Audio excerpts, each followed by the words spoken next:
and he's a winner. His team won big this year.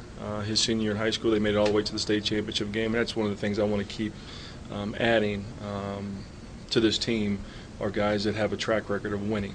The two kids from Memphis that we signed early, Jason Jones, did win a state championship this year, and Arnett Moultrie took his team deep into the state playoffs. And then Christian Polk is again another talented player who's transferring in from Arizona State, a kid who was top 50 player in the country coming out of high school his senior year. So we were fortunate to get him on a transfer. Again, a talented player, a winner. But the biggest thing is both of them are great kids. They come from great families. So they're going to be great additions not only to the program but to the community. And how many scholarships do you have left? Are you still recruiting? Yeah, we're still actively recruiting. We never stop recruiting. Yeah. And like I always say, the scholarship situation always works out at the end of the day. So we're still actively recruiting, and we'll see where things land. How did Polk end up here? Was there a coaching change there? After he had signed at the end of his high school year, before he arrived on campus at Arizona State, there was a coaching change from Rob Evans to Herb Sindek, and he decided to stick it out, and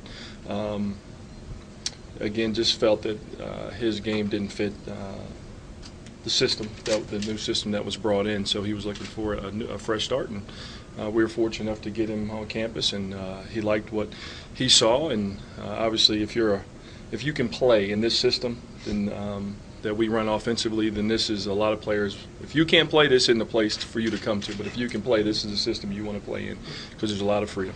Seems like he's a pretty good shooter, a good free throw shooter as well. Good free throw shooter. I wouldn't call him a pure jump shooter, but what he is, he's a scorer.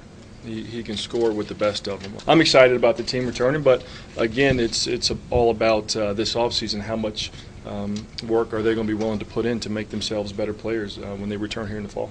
And have you talked to Stephon Jackson recently? Heard any news on what he's doing with the NBA scouts? Well, it's a situation that I encouraged. Yeah. I think obviously with the new rule, the way it is, where the NBA teams are now allowed to pay for individual workouts, kind of like a college visit. Why wouldn't every junior in the country, even ones who realistically have no shot of ever playing in the NBA, why wouldn't you put your name in? Yeah. So I think it's a benefit for all these players, and I think it'd be an opportunity for Stephon to go through the process, see where he stands. But at the end of the day, I think he understands the depth of this draft, and that it's pretty unrealistic that he would get in the first round